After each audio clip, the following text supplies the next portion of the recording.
Reporte 100. Nos acompaña aquí en cabina Neri Ruiz Arbizu, consejero presidente del Instituto Estatal Electoral. Neri, ¿cómo estás? Buenos días, bienvenido. Muy buenos días, Juan Carlos, un saludo al auditorio, gracias por su invitación. Inició ya, ahora sí, el proceso electoral de manera formal, porque parece que hace un chorro que estamos en el proceso electoral, pero inició, ¿qué día? El día 8 de septiembre tuvimos una sesión en el Consejo General del Instituto Estatal Electoral y de Participación Ciudadana para dar formal inicio al proceso electoral. Sí, ¿esto qué significa?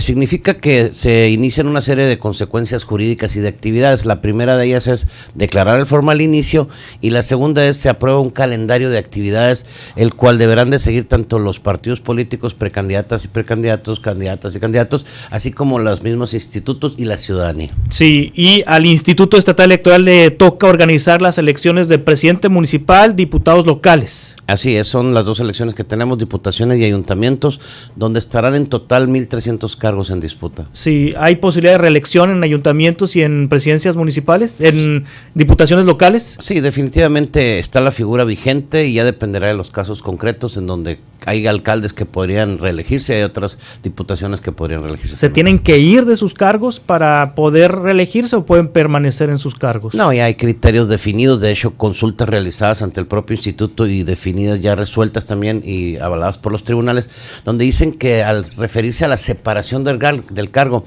implicará el solicitar una licencia pero no necesaria la renuncia, es decir, es una decisión que deberá tomar cada persona si se ausenta del cargo, ya sea a través de una licencia o de otra forma, pero que no es necesario que lo hagan. Quienes aspiren a un puesto de elección popular para el próximo año, Neri, ¿cuándo tienen que dejar sus cargos si es que son servidores públicos? Dependerá de cada cargo en el que ostenten y al que aspiren, pero necesariamente no implica que se separen o renuncien, sino que pueden solicitar algunas otras modalidades como licencias, permisos, etcétera. Es decir, cada caso concreto tiene un punto en particular.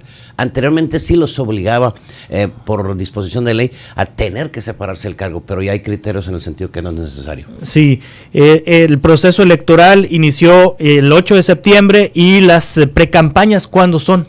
Las fechas más importantes del calendario, Juan Carlos, son, número 1, el día de la jornada, será el día 2 de junio del 2024, que ese es el día más importante para nosotros. Ahí, esa es la primera fecha. Otro de los datos importantes es precampañas para partidos políticos, es del 22 de enero al 10 de febrero. Son los 20 días que señala la ley, pero a la vez también son los 20 días que señala para los aspirantes a candidatos independientes para que recaben el apoyo ciudadano. Es decir, si quiere ser un candidato independiente, ahí donde irá a recabar las firmas de apoyo ciudadano. La segunda fecha que sigue ahí tiene que ver con el registro de candidatos, que es el 31 de marzo al 4 de abril. Esa es la fecha en que los partidos políticos y candidatos independientes se tienen que registrar ante el Instituto Estatal Electoral.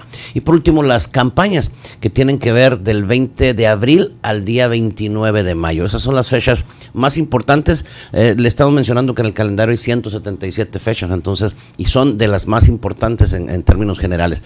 Pero esos son los plazos que más llaman la atención y que son los que más están en la vista del ciudadano. ¿Hay novedades en este proceso electoral? Es decir, ¿hay cambio de reglas en este proceso electoral? ¿Algo nuevo en comparación con la elección de 2021? Sí, varias modalidades se cambiaron y una de ellas tiene que ver, por ejemplo, una reforma constitucional que fue aprobada y publicada el 7 de junio de este año, que tiene que ver con la 3 de 3, en donde ya se establecen los requisitos de manera constitucional como requisitos de elegibilidad para ser un aspirante a un cargo público, para ser candidato o candidata.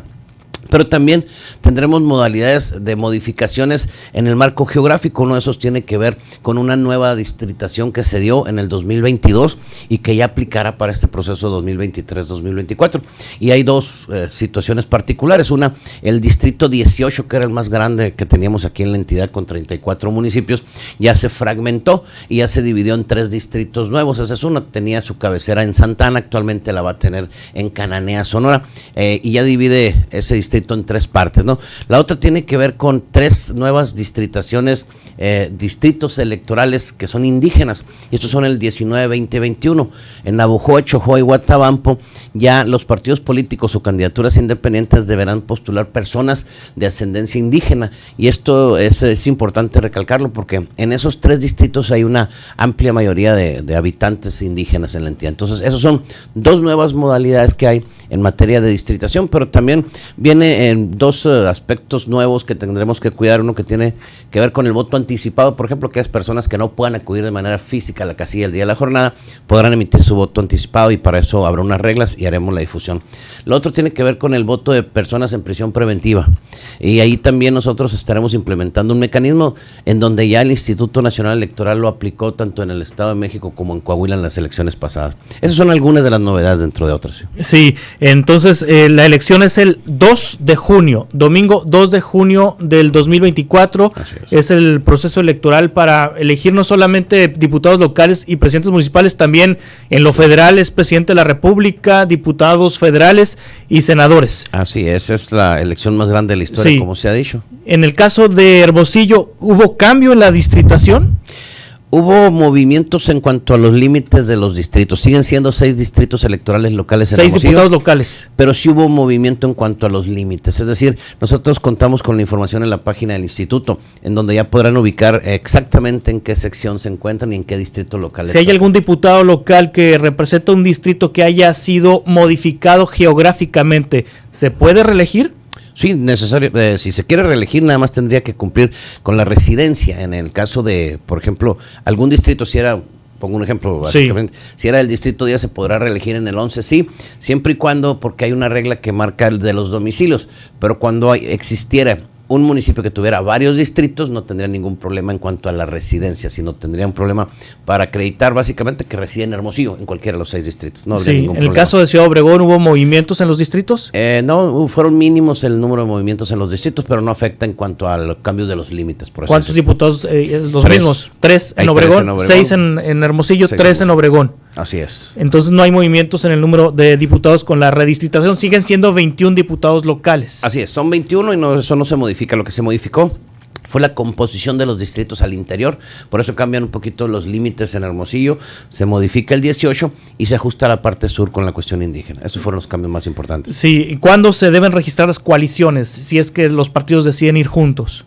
Hay 2 plazos y 2 modalidades. Uno tiene que ver con las coaliciones y candidaturas comunes, son 2 modalidades distintas. Y por ejemplo, en la coalición tendría un plazo hasta la fecha en que se vayan a emitir los registros de candidatos. Entonces varía cada uno de ellos y dependerá de los plazos de registro, como les mencionaba. 31 de marzo. Tendrían hasta el 31 de marzo en el caso de coalición, y en candidatura común es una fecha distinta. ¿Se pueden reelegir diputados que hayan sido elegidos por un partido político y que luego dejaron ese partido político y se fueron a otro partido político? Y particularmente están los diputados del PRI, que eran 5, si no me equivoco. ¿Cuántos eran?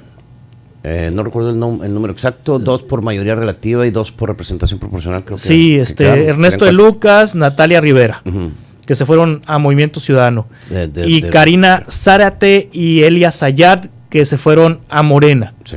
Karina Zárate y Elia Sayad son diputadas de mayoría y ganaron por el PRI. ¿Ellas pueden buscar reelección por Morena? A ver, las disposiciones constitucionales señalan que para poder competir en la elección consecutiva o reelección, como le llaman, debieron haber renunciado al partido que los postuló a la mitad de su mandato.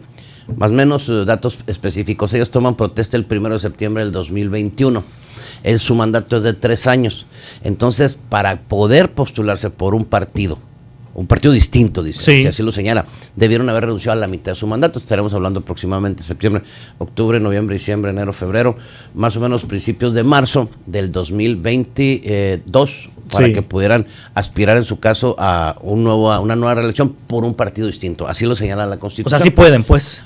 Si se cumple esa regla. Sí. Sí, pues se fueron hace rato ya, ¿no? Entonces, esa es la disposición, esa es la única limitante que señala la Constitución, el que se deban de separar de su partido un año y medio, le vamos a poner la mitad de su mandato antes del día de la jornada. Pues. Y se verán cosas peores, ¿no? Y se verán cosas. Esas son decisiones políticas ya que respetamos nosotros. Cada quien decide, sí, porque fueron elegidas por un partido y quizá busquen la reelección por otro partido. Sí, no. Existen muchos supuestos. De hecho, el día de ayer. Por ejemplo, Lili Telles, yo sé que no te toca. Yo sé que no te toca, pero Lili Telles, pero eres experto en temas electorales. Lili Telles fue senadora de Morena. ¿Ella pudiera buscar la reelección ahora por el PAN? Vuelvo a lo mismo, es la misma regla de que deberán ¿Le aplica renunciar también igual? Sí, de hecho era lo que le iba a comentar el día de ayer, antier, perdón. el Instituto Nacional Electoral sesionó y aprobó una serie de criterios específicos. Sí. Hay muchas reglas particulares, tanto de la reelección o elección consecutiva, como del hecho de que puedan aspirar a un cargo distinto, etcétera. Entonces ahí se establecieron esas reglas, las acaban de aprobar, apenas las vamos a conocer, pero con gusto una vez que las tengamos las difundimos. ¿El límite para que un diputado local permanezca en el Congreso son 12 años? Son la elección más 3 elecciones consecutivas adicionales. O sea que Fermín Trujillo todavía tiene otra. En términos generales sí tiene otra posibilidad. Porque empezó en el 12, ¿no? Esta es la segunda elección consecutiva que llevaría, le faltaría una en su caso, si es que así lo decide. O sea, empezó en el 12, ¿no? Según yo. 12, 15, 15, 18, 18, 21, 21, 24. Sí falta una, según los números, así como lo estamos manejando. Le quedaría una reelección todavía. Así es. Y él sí ha brincado. Ah, no, sí, él se permanece en Nueva Alianza, ¿no? Es Nueva Alianza. Es Nueva Alianza, es cierto. Nada más que Nueva Alianza se mueve con el partido con el que gobierna, ¿no? O sea, en el caso de los ayuntamientos también es una digamos, característica. Ya se ha dado la reelección, por ejemplo, de un candidato independiente en Cananea, que ya se dio ese cargo. Entonces, aquí hay varios que tienen posibilidad de reelegirse, porque en los ayuntamientos también existe esa regla. Ahora, por ejemplo, Antonio Astiazarán Neri Ruiz Arbizu, se maneja la posibilidad de que busque su reelección. Él fue elegido por, si no me equivoco, por PRI, PAN y PRD. Así es. PRI, PAN y PRD. Pero anda MC coqueteándole. ¿Puede postularlo MC también? Dice la regla, y vuelvo a lo mismo, que deberán de postularlo los mismos, salvo que renunciara a la mitad del cargo. Es decir, si fueron 3 de ellos y lo postulan 2, no es ningún problema, pero tampoco existe el impedimento de que esos 3 más uno adicional lo pudieran postular. Depende de la modalidad. Existe tanto una candidatura común como una coalición, o de manera individual, entonces ahí dependería de la modalidad por la que opten, ya sea el candidato o los partidos políticos. Sí, Neri, ¿hay nuevos partidos políticos? De hecho, el proceso acaba de concluir en julio y tenemos esta situación particular. Hay un nuevo partido político local, que es el Partido Sonorense, cuyo representante es Ali Camacho. De hecho, ya tomó posesión, ya ejerció en el cargo el día del inicio del proceso electoral. Pero existe una situación muy particular, está pendiente de resolverse en tribunales un caso de una segunda organización de ciudadanos que solicitó constituirse como partido político. Y esta es la organización de ciudadanos Vamos, el representante legal es Norberto Gracia Figueroa. Entonces, ese caso particular está en Sala Guadalajara actualmente pendiente de resolverse y dependerá de la resolución que emite el tribunal si continúa para participar o si definitivamente se sostiene y se confirma lo que resolvió el instituto de negar el registro como partido político local. ¿Sí? En su caso nada más serían 7 partidos políticos nacionales con registro, más 3 locales, que serían Nueva Alianza Sonora, Encuentro Solidario Sonora y el sonorense, son los 3 locales. Los nacionales, pues ya los conocemos, PAN, PRI, PRD, PT, Movimiento Ciudadano, Morena y el Verde Ecologista de México, son los 7. Entonces, en total, a la fecha hay 10 partidos políticos registrados para contender en el siguiente proceso electoral. Los partidos, bueno, este partido nuevo, Partido Sonorense, ¿deberá contender solo o puede ir en alianza o en coalición? Tiene impedimento, debe ir solo, no puede ir en coalición en candidatura común con ningún otro partido. El PES y el Partido Nueva Alianza, ellos sí pueden porque tienen registro anterior, ¿no? Ellos tienen registro anterior, entonces la limitante es únicamente participar en el primer proceso. Y para el caso del PES ya fue, el Partido Nueva Alianza ya fue hace varios procesos. ¿Cuánto dinero público se le da a los nuevos partidos políticos? Por ejemplo, este partido sonorense. En este ejercicio 2023, como se acreditan a partir de julio, se da la mitad del monto. Y les voy a poner el ejemplo. Se dio por disposición de ley el 2% anual, pero por haberse acreditado en julio les dimos el 1%. Y esto corresponde más o menos a 1,360,000 pesos que se les dan para este año 2023. En el caso de 2024 se les daría más o menos el doble de ese recurso, ya por corresponder a un año completo, el 2%, más un porcentaje para gastos de campaña. Entonces, más o menos estaremos hablando de 2,750,000 pesos aproximadamente de financiamiento ordinario, más un porcentaje de campaña que se determinará, digamos, a mediados del mes de enero de este año, el año que entra. ¿El que más recibe, cuánto recibe? Partido Morena deberán dar alrededor de 36 millones de pesos aproximadamente, de 136 millones de pesos en anuales. Sí. Todos los partidos políticos reciben un financiamiento ordinario aproximado de 136 millones de pesos y se divide con base en el porcentaje de la votación. Sí. pero el Partido Morena es el que más recibiría. ¿Nueva Alianza y el Partido Encuentro Solidario también están en el piso del 2%? No, ellos tienen un monto conforme a los a la votación, sí, porque pasada. No son de nueva creación, pues, de nueva creación. Así es. Cada inicio de año, en enero, nosotros determinamos el monto que le corresponde a cada uno, pero es con base en, digamos, un cálculo que se hace del padrón de electores que tenga la entidad, se multiplica por el 65% del valor de la unidad de medida de actualización, que era el salario mínimo, y luego ya lo distribuimos de manera proporcional, el 30% y el 70% con base en los porcentajes de votación. Hacemos ese cálculo, ya se define en enero y les dices, le toca al partido 1 X cantidad, etcétera. Es una sesión pública y lo hacemos siempre a principio de año. Muy bien. Nery Ruiz Arbizu, consejero presidente del Instituto Estatal Electoral, muchas gracias por estar aquí con nosotros. ¿Algo que desees agregar? Nada más, como parte de los trabajos de inicio del proceso electoral, se lanzó una convocatoria desde el día 4 de septiembre para integrar los consejos distritales y electorales municipales, los consejos distritales electorales y consejos municipales electorales, que son las autoridades que organizan las elecciones de los distritos y de los municipios. Hacemos un llamado, está abierta la convocatoria en línea en la página del instituto, es desde el día 4 de septiembre hasta el día 8 de septiembre, se pueden registrar en línea, es un registro fácil, accesible en la página del instituto, en donde cargan toda la información y la documentación a través de ese sistema que se tiene en una plataforma especial. Entonces, los invitamos a todos los ciudadanos, son ellos quienes van a llevar a cabo la elección y van a contar los votos al final de cuentas. Muchas gracias, Denny. Un gusto saludarlo, presidente del Instituto Estatal Electoral. Reporte 100.